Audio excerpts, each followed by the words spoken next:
Okay, everybody. So today we're going to take a little different path. We're going to read some Adam Smith. This is somebody who, Karl Marx critiqued, but Adam Smith is kind of really like recognized more as like he was obviously before Marx, but he's kind of seen as more of like liberal ideology. After John Locke, the 1700s was his time. And Wealth of Nations was something that did inspire philosophy, and like, so it is it's something that Marx, it was before the Industrial Revolution, and so this is, Marx was writing after the Industrial Revolution. So this was not inquire the idea of like alienation that Marx introduced, and just different things like that. Like, Marx was more of a I guess he was more of he critiqued like Hegel more, but never. I'm pretty sure he also critiqued Adam Smith. I mean, it's here on the Marxist.org website, and he critiqued just certain. I think he critiqued Wealth of Nations, but let's get into it. Let's go ahead and understand. I guess it's good to also understand where liberalism, like not where it comes from, but its origins. I think it's an outdated ideology. It doesn't answer the questions of societies that we have, but unfortunately, the further answers to the questions we have are extremely demonized by dogma and idealism in liberal countries like the United States. This was somebody that, like, the quote unquote founding fathers of the United States was, they followed this ideology. It's good to know, if you want to know about the United States, this is the ideology of that.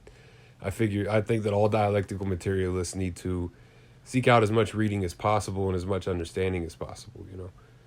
So let's go ahead and get into this. This is Adam Smith, Wealth of Nations. This is the introduction and plan of the work.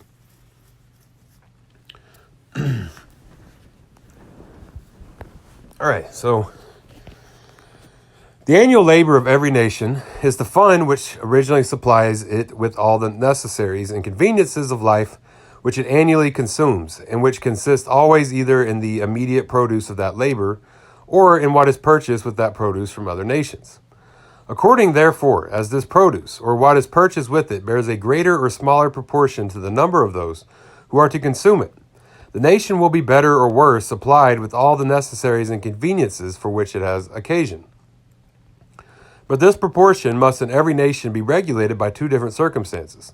First, by the skill, dexterity, and judgment with which its labor is generally applied. And secondly, by the proportion between the number of those who are employed in useful labor and that of those who are not so employed. Whatever be the soil, climate, or extent of territory of any particular nation, the abundance or scantiness of its annual supply must be in that particular situation, dependent upon those two circumstances. The abundance or scantiness of this supply, too, seems to depend more upon the former of those two circumstances than upon the latter. Among the savage nations of hunters and fishers, every individual who is able to work is more or less employed in useful labor and endeavors to provide as well as he can the necessaries and conveniences of life for himself or such of his family or tribe are either too old or too young or too infirm to go a hunting and fishing. Such nations, however, are so miserably poor that from mere want they are frequently reduced, or at least think themselves reduced to the necessity sometimes of directly destroying and sometimes of abandoning their infants, their old people, and those afflicted with lingering diseases, to perish with hunger or to be devoured by wild beasts. Okay, so I'm going to pause right here because you can kind of see where liberalism comes from with this. It's the way they talk about Marxist countries. Like, they talk, what he says is he calls savage because they hunt and fish. And I'm sure he's not talking about, the Americas, certainly, because the Americas had advanced agricultural society, far more advanced than what Europeans are capable that they were capable of when they arrived to the Americas. So surely, but then again, I'm having to keep in mind this is the ideology that built the United States. So it does not surprise me to see that, this sounds like something they would say about a country in the global South, that they abandoned their infants and their old people and lingering diseases, and that they're poor and that they're devoured by wild beasts. Sounds like a scary story, but it's like, it's just interesting. I'm going to see which country he's talking about here.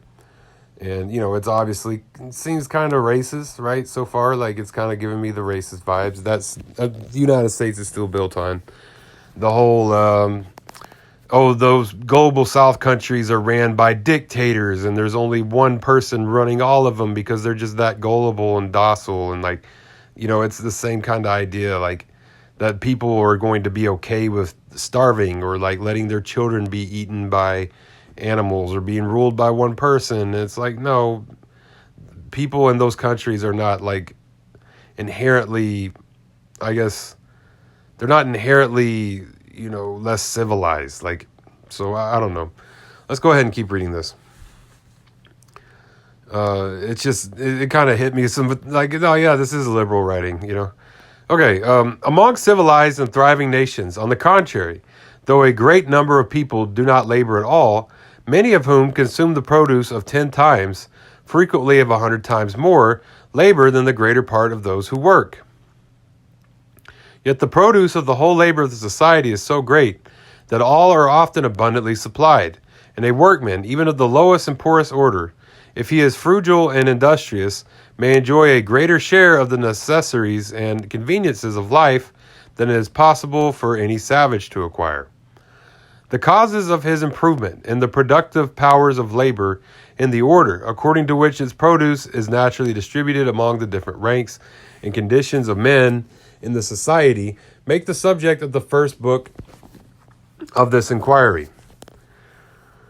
Whatever be the actual state of the skill, dexterity, and judgment with which labor is applied in any nation, the abundance or scantiness of its annual supply must depend during the continuance of that state upon the proportion between the number of those who are annually employed in useful labor and that of those who are not so employed.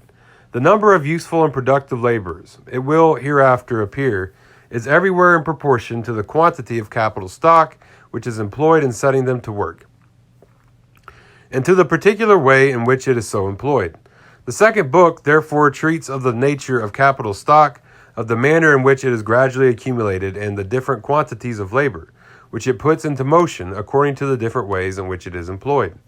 Nations, tolerably well advanced as to skill, dexterity, and judgment, in the application of labor, have followed very different plans in the general conduct or direction of it. Those plans have not all been equally favorable to the greatness of its produce. The policy of some nations has given extraordinary encouragement to the industry of the contrary. That of others to the industry of towns. Scarce any nation has dealt equally and impartially with every sort of industry. Since the downfall of the Roman Empire, the policy of Europe has been more favorable to arts, manufactures, and commerce, the industry of towns than the agriculture, the industry of the country. The circumstances which seem to have introduced and established this policy are explained in the third book. Though those different plans were perhaps first introduced by the private interests and prejudices of particular orders of men, without any regard to, or foresight of, their consequences upon the general welfare of the society, yet they have given occasion to very different theories of political economy, of which some magnify the importance of that industry, which is carried on in towns, others of that which is carried on in the country. Those theories have had a considerable influence, not only upon the opinions of men of learning, but upon the public conduct of princes and sovereign states. I have endeavored in the fourth book to explain as fully and distinctly as I can those different theories and the principal effects which they have produced in different ages and nations. To explain in what has consisted the revenue of the great body of the people, or what has been the nature of those funds which in different ages and nations have supplied their annual consumption, is the object of these four first books. The fifth and the last book treats of the revenue of the sovereign or commonwealth. In this book, I have endeavored to show, first, what are the necessary expenses of the sovereign or commonwealth, which of those expenses ought to be defrayed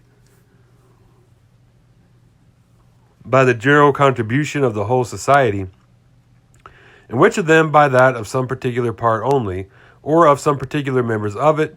Secondly, what are the different methods in which the whole society may be made to contribute towards defraying the expenses incumbent on the whole society, and what are the principal advantages and inconveniences of each of those methods?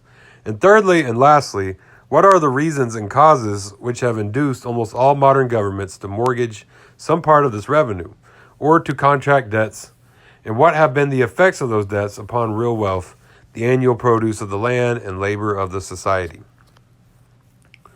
Okay, so that's the introduction and plan of the work to Wealth of Nations by Adam Smith.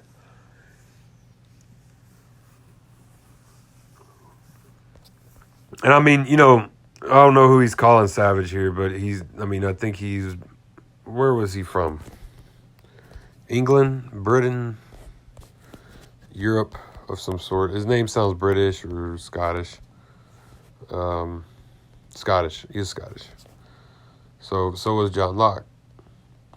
He died in 1790. So, this is somebody this is,